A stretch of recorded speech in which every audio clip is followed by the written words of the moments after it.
Di tengah hutan Kalimantan yang lebat dan penuh kehidupan, pembukaan lahan untuk proyek Ibu Kota Nusantara atau IKN membawa perubahan besar.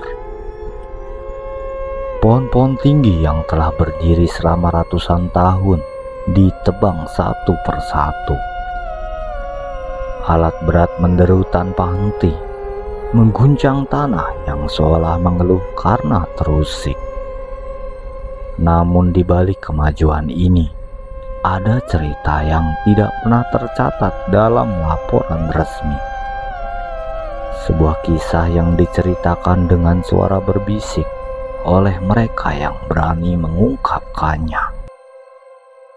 Pada minggu pertama pembukaan lahan, para pekerja mulai merasakan sesuatu yang ganjil. Malam hari terasa lebih sunyi daripada biasanya. Meskipun suara binatang malam masih terdengar samar. Namun di sela-sela kesunyian itu sering muncul suara tangisan. Tangisan itu terdengar seperti suara perempuan yang sangat memilukan.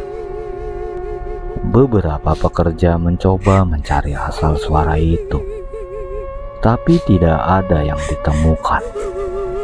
Mereka hanya melihat gelapnya hutan yang seolah mengawasi dari kejauhan. Salah satu operator alat berat bernama Pak Dharma yang telah bertahun-tahun bekerja di proyek serupa awalnya tidak terlalu memikirkan hal itu.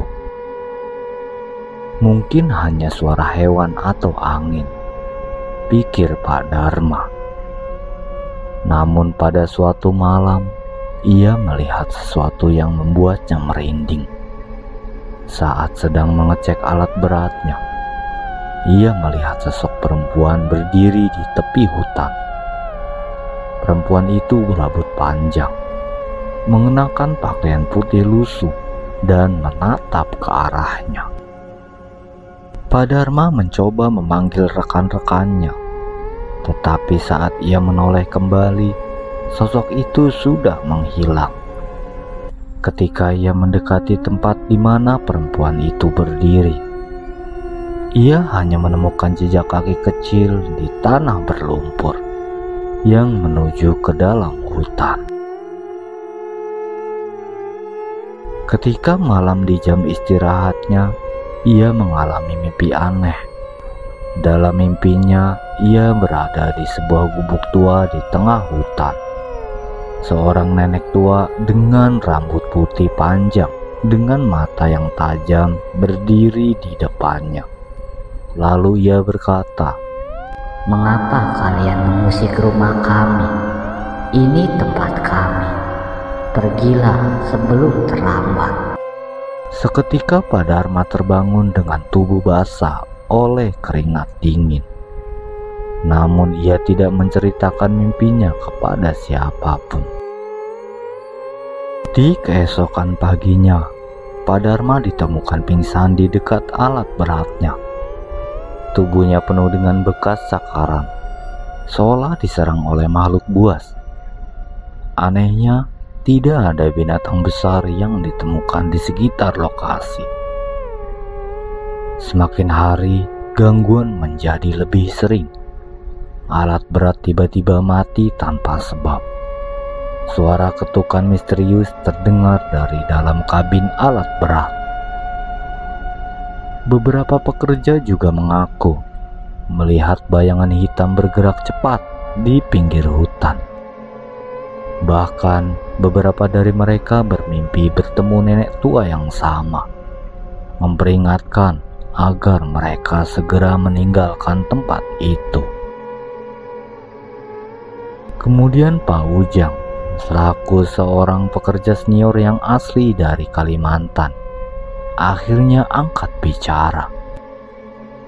Ia menjelaskan bahwa hutan di Kalimantan bukanlah sekedar tempat tinggal bagi binatang, tetapi juga rumah bagi penjaga yang tak terlihat. Menurutnya, gangguan yang kalian alami adalah peringatan dari makhluk-makhluk tersebut. Pak Ujang kemudian mengusulkan untuk mengadakan ritual adat, meminta izin kepada penghuni hutan sebelum melanjutkan pekerjaan. Semua para pekerja setuju, meskipun beberapa merasa skeptis dalam ritual itu. Pak Ujang memanggil sesepuh dari suku Dayak untuk memimpin doa dan mempersembahkan sesajen untuk meminta maaf atas gangguan yang telah terjadi. Setelah ritual dilakukan, suasana di lokasi proyek menjadi lebih tenang. Suara tangisan yang biasa terdengar kini berhenti, dan gangguan mulai berkurang. Namun beberapa pekerja memilih untuk berhenti dan pulang ke kampung halaman mereka. Kisah ini mengingatkan kita bahwa alam memiliki kehidupannya sendiri yang tidak selalu terlihat oleh mata manusia. Dalam mengejar pembangunan, kita sering lupa bahwa alam juga memiliki hak untuk dilestarikan dan dihormati. Hutan Kalimantan bukan hanya rumah bagi tumbuhan dan hewan, tetapi juga tempat yang dihuni oleh makhluk-makhluk tak kasat mata yang menjaga keseimbangannya. Pesan ini bukan sekedar untuk menghormati tradisi atau kepercayaan lokal, tetapi juga untuk mengingatkan bahwa manusia tidak bisa hidup tanpa alam. Mengusik alam tanpa izin dan tanpa tanggung jawab bisa membawa konsekuensi, baik yang terlihat maupun yang tidak. Oleh karena itu, dalam setiap langkah pembangunan, kita harus selalu ingat untuk menjaga harmoni dengan alam. Karena kita hanyalah tamu di bumi yang luas ini.